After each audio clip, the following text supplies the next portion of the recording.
Welcome to Remix EQ Live, where we are amplifying equity with a remix of information, interviews, and inspiration. I'm your host, Dr. Erica Tate, and today I am broadcasting live from Savannah, Georgia, where I live. For those joining us today, please drop a greeting of choice in the comments. Let us know where you are joining from and the equity-driven work you do or aspire to do. And remember, Remix EQ Live is an experience that's meant to be shared. I encourage you to hit the share and invite buttons and bring along your people, your network, your family, your friends, your peers to join our Remix EQ Live community today. This season, we are broadcasting live on LinkedIn and YouTube. We can now connect more broadly, growing our reach and building our learning community. And while those comments are flowing in and those invitations are flowing out, I want to remind you that Remix EQ Live offers the opportunity for us to connect and build community with each other around the equity-driven work being performed throughout the world.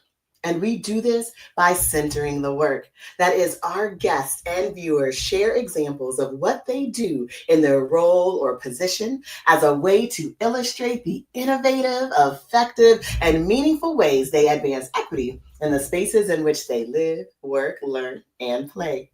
So throughout the show and in the comments, I invite you to share what you do to make the world a more just place. This is season 7 of Remix EQ Live. And on today's episode number 50, y'all, I am interviewing social justice warrior, Dr. Asia Lyons. She is the founder and lead designer at Lyons Educational Consulting, LLC, a consulting and coaching firm that supports schools and other nonprofits through equity auditing of their programming, co-creation of culturally responsive programming and curriculum, and job-embedded coaching. Dr. Asia is also the host and producer of The Exit Interview, a podcast for Black educators. She created this platform to elevate the stories of Black educators who have been pushed out of classrooms, schools, and district offices, and to help school and district leaders better understand and address the challenges of retaining Black people in education. Today, we center our conversation on Black educators and their wellness. Social justice warriors. As we listen and learn from Dr. Asia Lyons, we'll reimagine what it means to get battle ready in our fight against injustice. We'll discover the impact of racial battle fatigue on ourselves and our loved ones, and we'll learn strategies for centering our wellness as we work to make the world a more just place. And if you've tuned in to earlier seasons of a Remix EQ Live, you know that rally is our battle cry. It is how we recognize, appreciate, learn, love, and take care of you. So let us rally for Dr. Asia Lyons and begin this conversation for change. Good morning. That was an intro. Good morning, Dr. Erica. How are you today? I am good. How are you? I cannot complain. I cannot complain at all. The sun is out here in Denver. It's going to be around 60 degrees. And I know people think Denver is cold all the time, but it is not. So yeah, I'm super happy. Can't I'm complain. super happy too. And I am so glad you joined us. Welcome to the show. And Thank I'm going you. to invite you to introduce yourself to our community. And as you do, please share 1 to 2 career or personal twists and turns that have led you to your current role. Oh, sure. So my name is Dr. Asia Lyons, she, her pronouns. I am originally from Detroit and moved to Denver, Aurora, Denver area to teach it back in 2006. Long-term educator, taught for 12 years, leaving the classroom in 2018 due to racial battle fatigue and racism-related stress. 2 pivots. The first one I would say is originally I wasn't supposed to be in education. My dad really wanted me to go into engineering and trying to people please. Went into engineering school when I came out of high school, and a university in Michigan. And about 2 years in, got kicked out of school because my grades. And I discovered that as much as I was trying, I was ill prepared for college. I went to what was considered to be a good school in Detroit, but it did not prepare me. And so I ended up going to community college back home in Detroit. And I was working and doing work study at a preschool on the campus. And someone said, I think you should be a teacher. And that was it. I mean, right. And so I went off and I got my teaching, like I taught, like I said, I have my teaching license, went to University of Michigan and finished up undergrad and so on and so forth. So that was the first one. The second one was when I left education in 2018. Um, and I had expected to be in education, maybe not necessarily teaching, but in education for the long haul. And once I understood that racism related stress, racism was a system wide issue and it wasn't school specific, I knew that I had to do something else. And I started, worked a short stint, a year in a nonprofit here in the area, and then started working for myself in October 2019 and have not looked back. So, two really big pivots in my life. Yeah, thank you. I appreciate you sharing your discovery of education as a career field and then how you left in them. I always say that on the show, we love to hear educators' journeys because Yeah, it really helps us think about that impact that you can make outside of the classroom also. So we're glad absolutely. that you're here and we know that you are making such an impact in the educational space and beyond and can't wait to listen and learn from you. So definitely connect with Dr. Asia Lyons in the comments during this episode. And for those who are just joining us, this is Remix EQ Live, where we're amplifying equity through a remix of information, interviews, and inspiration. And now that you've had the opportunity or the chance to meet or reconnect with Dr. Asia Lyons, I know you're inviting others to tune in. And of course, I invite you to interact with us. Please post comments to say hello, ask questions, share examples and learnings as we dive into this interview. You are part of our Remix EQ Live experience. So now we center the work. This is an opportunity for us to learn from Dr. Asia about how she makes the world a more just place, specifically how she co-creates truly inclusive environments designed to empower Black educators and foster their self-actualization through wellness initiatives. And Dr. Asia, before we uplift your equity centered design principles and approaches, let us ground ourselves in understanding the concepts and contexts that shape your work. Mm-hmm. Dr. Asia, what is racial battle fatigue and how does it impact the well being of Black educators? Yeah, so racial battle fatigue is the amount of time lost coping with racism and how our minds and bodies respond to racism we experience. So I'll give an example.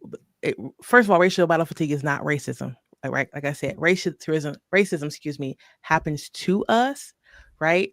And racial battle fatigue is how we respond. And so examples of this would be crying in the car, hypervigilance, resentment, increased spirituality, disconnection from family, hives, panic attacks, silence, um, increased drinking, decreased ability to sleep, right? Nightmares. These are all ways that racial battle fatigue shows up in the body.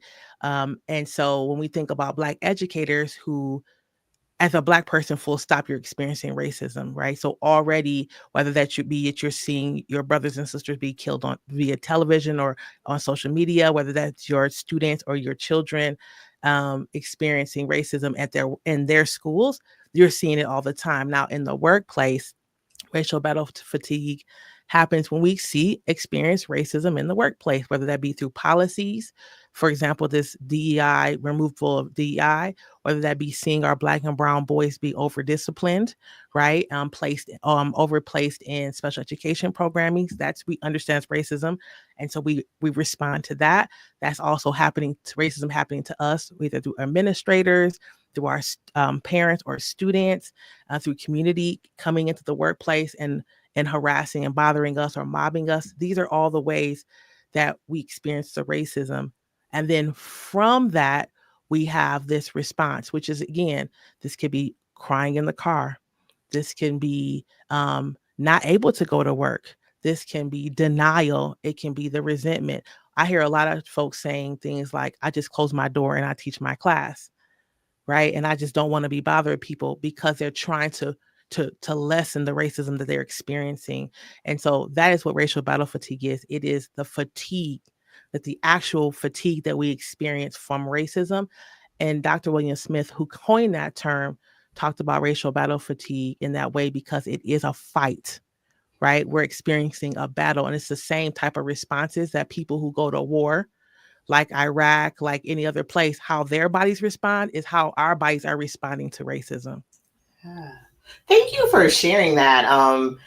I really appreciate you one making the distinction between racism and that as we talk throughout the show about racial battle fatigue as our response, but also sharing both kind of the mental or the psychological effects of that and the physical. Right? Like Yes. the physical feeling of what it means to be fatigued from battling the stress that we're seeing as every single day. Right? Yeah.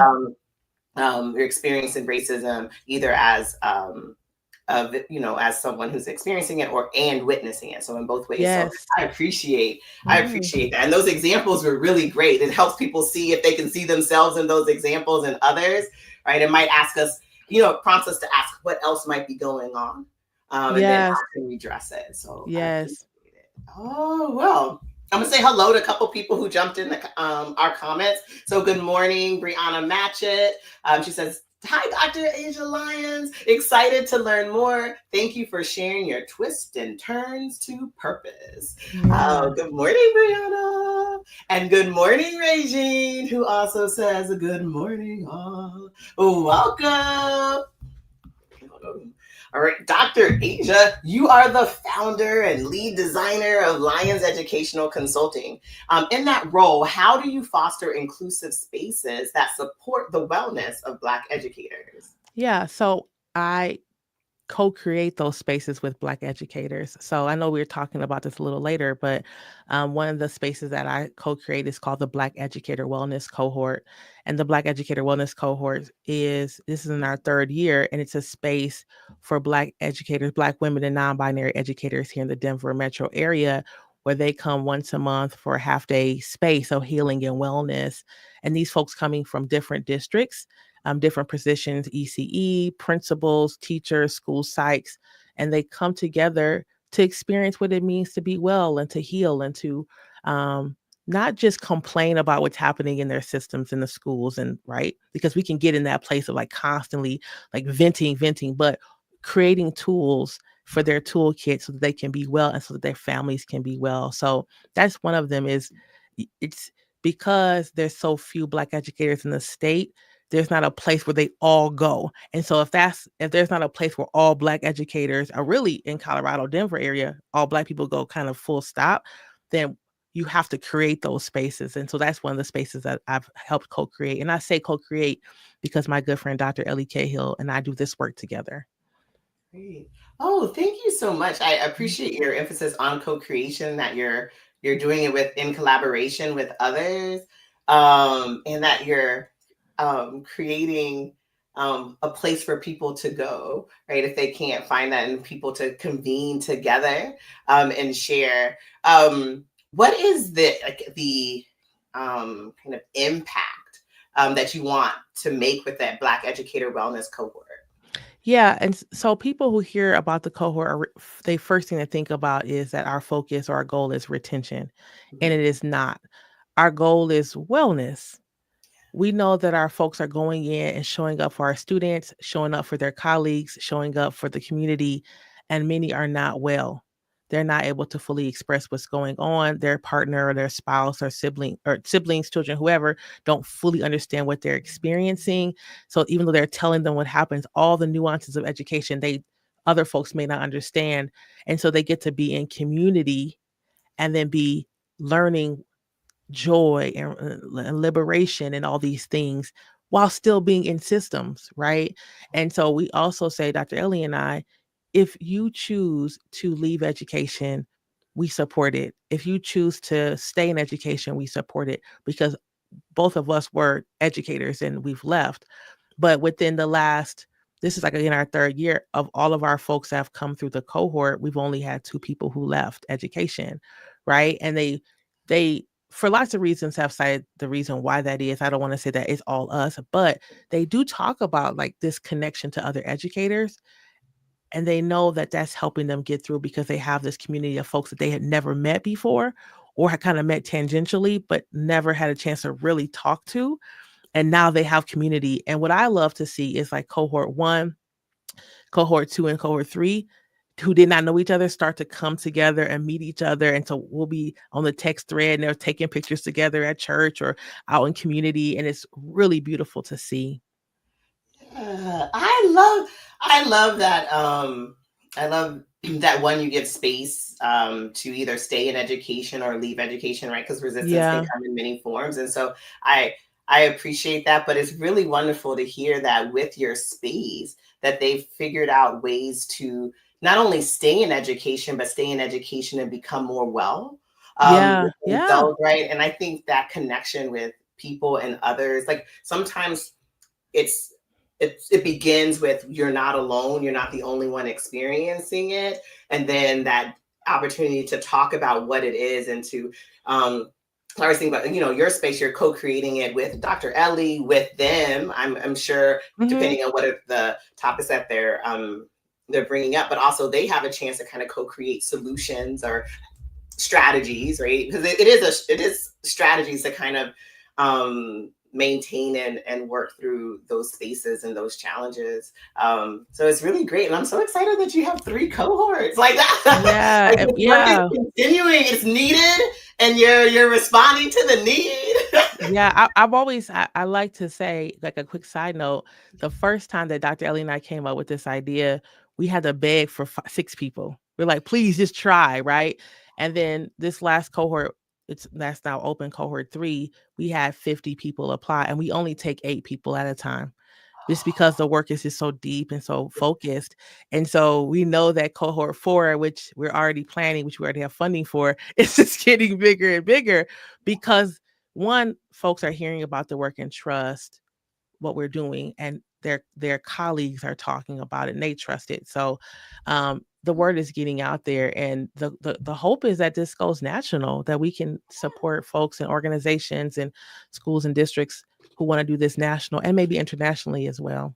Yes. Oh, I definitely think that there's a need, and let's hope that that happens. Yeah. I support it. I want to hear Jalissa Evans. She says, "Thank you, Dr. Asia, for equipping us with the language to describe the fatigue Black educators have to navigate in and outside the classroom." Yes, it is great. She has given us words that we may not have thought of Yeah. to describe how we're feeling in our experiences. And Dr. Damia C. Thomas. Demia, that's my girl. Oh, yeah. Jaleesa too. They both been on my podcast. Thank y'all That, for showing up for me today. oh, I love it. She says we need both, and wellness can lead to retention. Hmm. Yes, absolutely. Absolutely. It's a strong principle. I believe that wellness can lead to retention. If we put our efforts in that, then we can have the communities and the workplaces that help people thrive. So thank you. And I am so excited that they are your podcast Yeah. guests, because that moves us into our next segment. So for those who tune in to Remix EQ Live on a regular basis, you know that we love to celebrate the work and the works of our guests, and works that our guests produce are for others, like books and talks and online content. We've had card decks, performances, articles, talks, and today we're celebrating podcasts. So Dr. Asia Lyons' podcast is called The Exit Interview, a podcast for Black educators. And she invites her guests like Jaleesa and Dr. Thomas onto the show to share their education journey. And I like this, including the last straw that made them decide to leave traditional education spaces and embark on new personal or professional endeavors. So be sure to listen. And I just want to talk to you, Dr. Asia, about like who should listen or tune into the Exit Interview, a podcast for Black educators, and why. Yeah. So everyone should listen to the exit interview. a podcast, but for Black educators, but specifically folks who have an interest in understanding what it means to retain Black educators who are well, right? And I would say then, drilling in our unions, because they're not exempt, our school unions, our administrators, colleagues of Black educators, communities who want to see more Black educators in their schools, all should be listening to the podcast because it is the stories of folks who talk about their journey into education, what they believe schools and districts and unions can do to keep Black educators, why they've left the field of education in this traditional sense, right? And then like what they're doing now. And so we can stop saying we don't know why folks are leaving. Um, this is 60 plus interviews at this point, and like every one you can listen to and you can find out what's going on and pick up. And we may probably talk about themes and pick up what's going on and make change and demand change from our school boards and from our unions and other places. So everyone should be listening to the podcast. Yes, I love it because when you talked about the Black educators wellness cohorts and Mm-hmm. really creating these spaces for Black educators to heal, right, to connect with others, it's like that work on the individual, right, and how they can kind of create the space that they need to succeed or in whatever ways that means for them. But I like with your podcast, it's like, no, listen and learn why Black educators are leaving and do something about it. Yeah.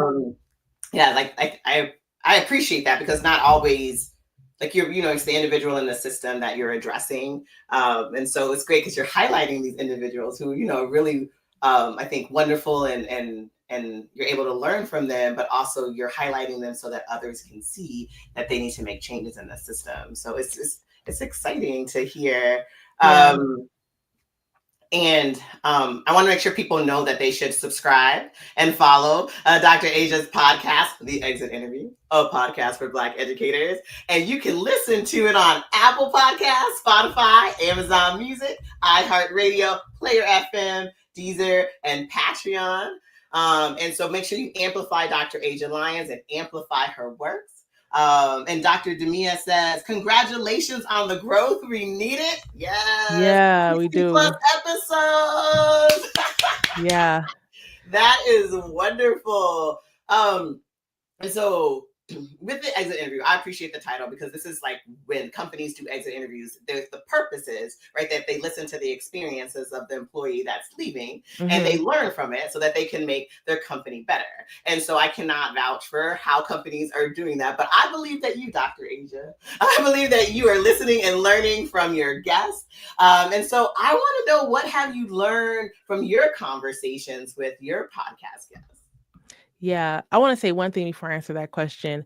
I think that on top of the podcast being a place for community, it's also a place to archive our stories, right? I think that us being able to archive our stories and have it always be there in the ether, always in the internet, always out here, means that we cannot be erased. And so I really, people are not just guests. My work is to archive. I'm an archivist. As far as the theme is concerned, there's quite a few themes. One of them that I think is come up quite a bit that people are surprised about is this experience specifically with Black women and their Black male counterparts, and this welling up of misogyny in education, specifically around Black male leadership, and how Black men are not listening to, not supporting, and not amplifying their Black women colleagues. That's the first one, and I wanna say that first because I think that people will be surprised by that.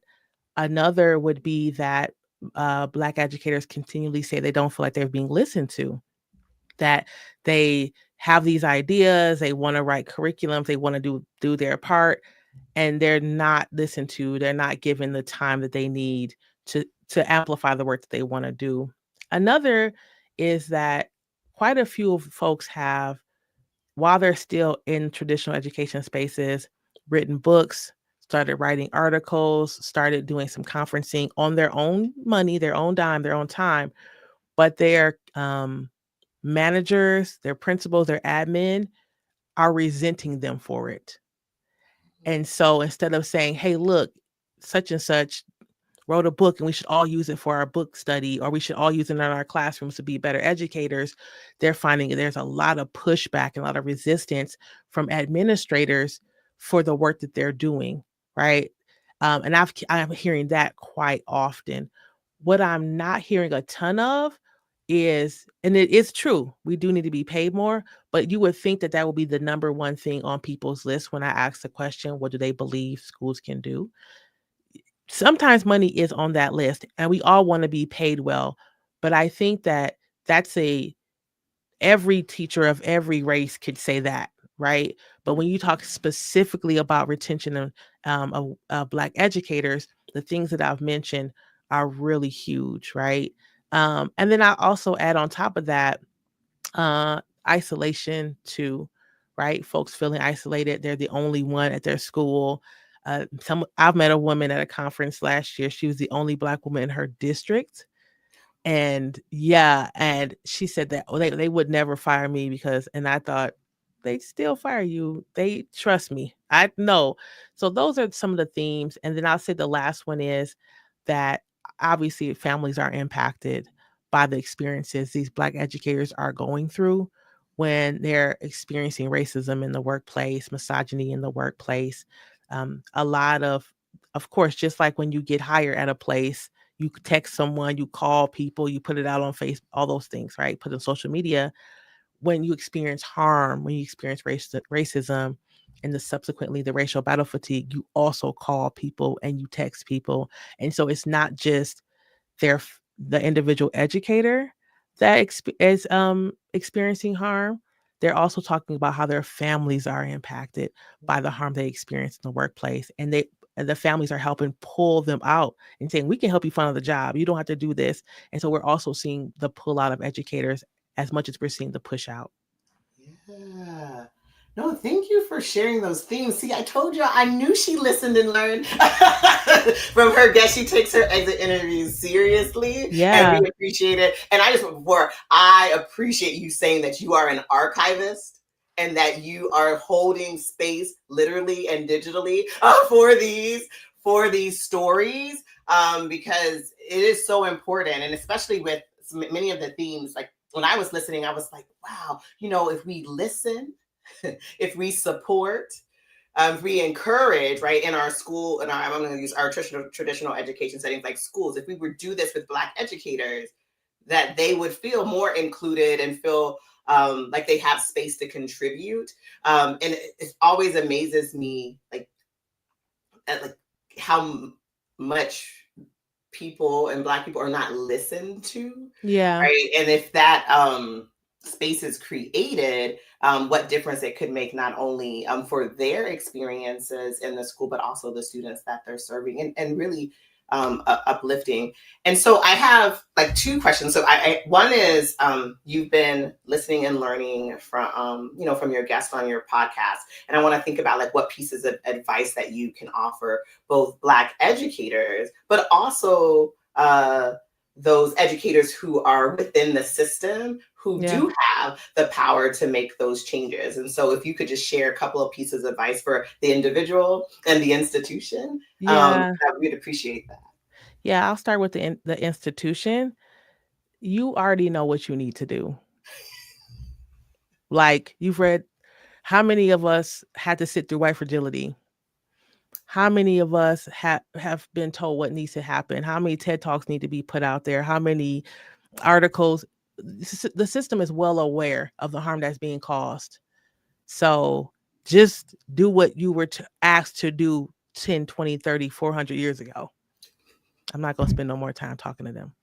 To the Black educators, um, I'll take some pieces that are coming from the folks who come on the podcast who are wellness folks. So along with the educators who are leaving the field, we also have therapists and counselors that come on and talk to the educators to say this is what you should do. And I'll start with Dr. Jen Wright. So Dr. Sean Jen Wright, scholar, he wrote books. He's like well known, works at Harvard. He wrote the Four Pivots. He came on the show in season 5, episode 1, and talked about these micro diets of wellness, which means Yes, take a vacation, take the day off, but also how can you take back 3 minutes here, 2 minutes here, chewing your food slower? When you go somewhere, instead of jumping out the car right away and running into the store, or jumping out the car and running into the house, like how do you take a rest and pause? How do you take a breath every chance you get? Like these microscopic pieces, or changes that you can make, that's going to shift the way that you show up and the way you feel 1% at a time. So that's the first thing. I think he also talked about something that I think is really important, which is specifically for Black women, and our addiction to care. And this constant wanting to sacrifice because the kids need us, the kids need us, the children need us. What about the children? And he said, y'all got to put that down. You have to put that down because it's impacting you tremendously in your mental and physical health. Right. And so, not many of us are told, leave them kids. Don't worry about the kids. Do what you have to do. A lot of us are called superheroes or heroes without a cape and all these other things, when the truth is we are human beings having a human experience. And so it's really important that we think about that, of like putting some of that down. Dr. William Smith, again, who coined racial battle fatigue, came on a podcast as well some time ago, and he talked about having a home that's full of Black love and Black excellence. He talked about being out in nature and eating well. He talked about picking your battles. Yeah, there's a lot of racism out here, and you'll be all day fighting it and fighting it and fighting it. So pick your battles, which I know for folks is really hard to do. And then he also talked about, if you think it's time to leave, go ahead and leave. So those are the pieces of advice that are sticking out to me right now. There's so many other folks that have come on. Dr. Savon Flowers have talked about it on her episode. Octavia Rahim talked about wellness on her episode. There's lots of people who've talked about what to do to heal and be well, but those are sticking out in my mind right now. Oh, thank you so much. I love that advice. Yeah. It's great. I had a chance to listen to your episode with Dr. Jen Wright, Mm-hmm. and I was like, yes, put it down. Yeah. It was, Yeah. yeah. I mean, I think when oftentimes when I think about, well, like Black women, right, and wellness, um, it's and that's I was when I was listening to the podcast that came through. It's like also like do these things for yourself, but it's also this act of putting away some of the expectations or putting away some of the, I don't know, like he said on the show, like the way that you might be socialized, to think about Yeah. what your role is in school and at home, and so I don't know. I just think about I'll also, the like ideas of like the NAT ministry and resting for Black Yes. women. It's Yes. less of do more of these things and more of do less. Yes. Right. Yeah. Shout out to Trisha Hersey for sure. Yeah, I was just like, oh, I think that's such great advice that not only have you given us language to think about like our experiences, but also kind of permission to do less things and to fight less battles, to protect the wellness in our bodies. And so I'm like, oh, taking notes. Mm-hmm. Though I know I should really actually be taking them down on paper. You got the recording. You But got the recording. right, it's archived. That's right. That's right. Forever. Archivist. I love it. I love it. Well, I want to just remind everybody, you heard it. You learned, you listened to all the different learnings that Dr. Asia has shared with us about from her guest on the Exit Interview podcast for Black educators. And you know that there are more. And we've also got to listen and learn about some of the guests that she has on the show and the things that she talks about. So both learnings and both kind of advice or strategies. So be sure to check it out. Subscribe, follow, tune in. For her next, you can see the episodes that she's archived in her next 60 that she plans to do. I know she's going to do it, and she keep informing us and inspiring us with your work.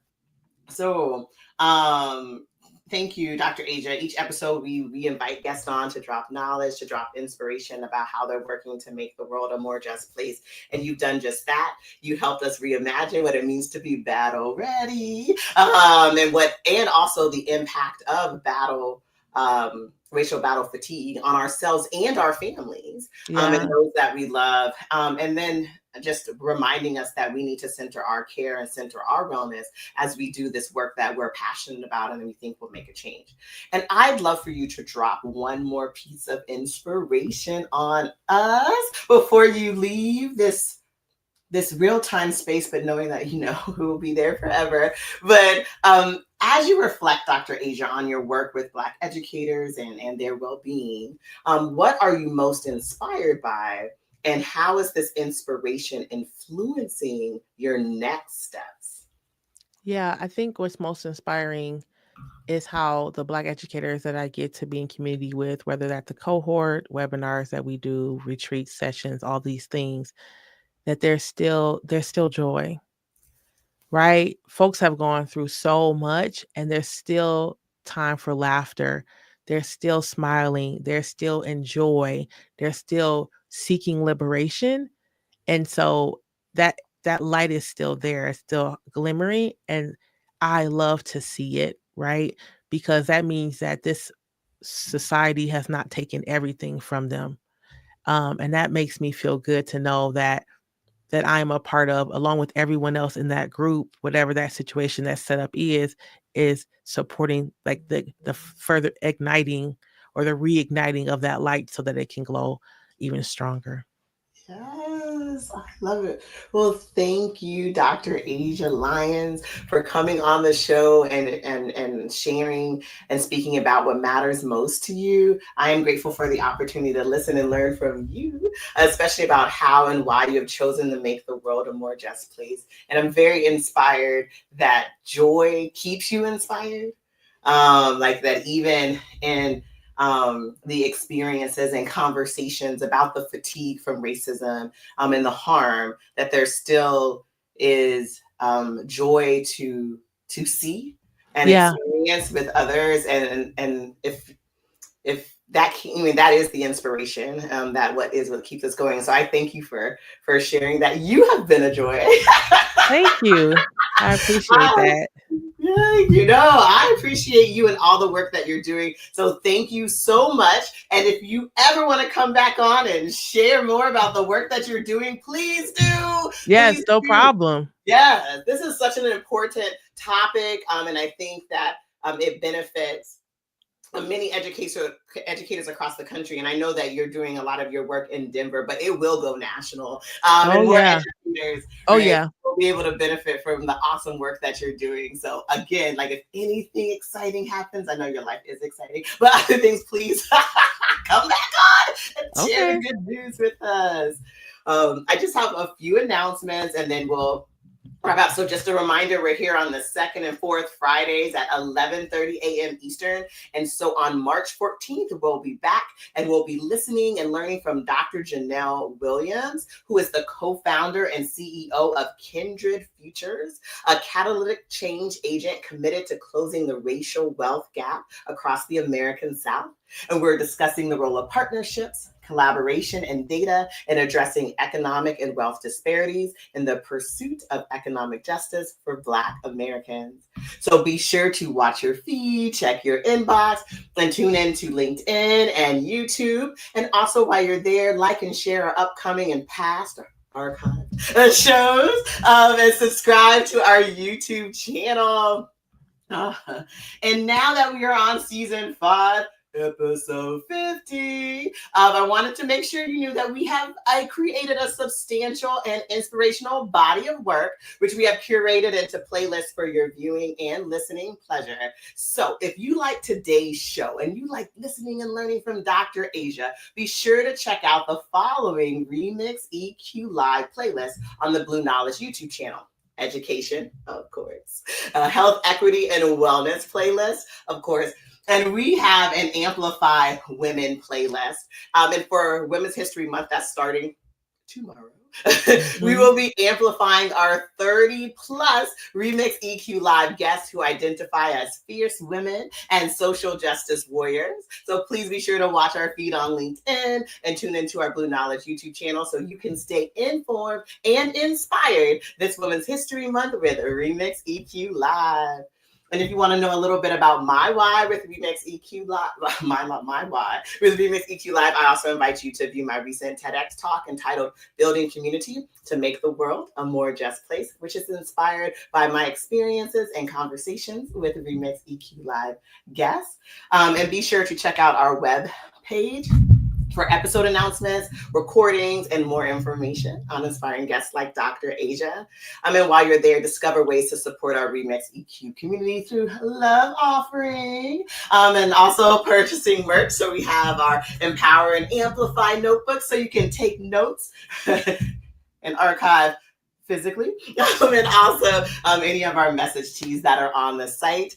And while you're on the show's webpage or you are engaging in a bit of social justice inspired retail therapy, please poke around the website and learn more about my business, Blue Knowledge, which advances equity in schools and communities through collaborative research, inclusive evaluation, and equity-driven professional and community learning. Be sure to connect with us on LinkedIn and the Blue Knowledge YouTube channel, and also subscribe to our newsletter. And of course, at any time, I invite you to connect with me here in these digital streets. Thank you, Remix EQ community, for your engagement, your encouragement, and of course, your rally, which is how we recognize, appreciate, learn, love, and take care of you as you work to make the world a more just place. I'm your host, Dr. Erica Tate, and this is Remix EQ Live. And I will see you next time.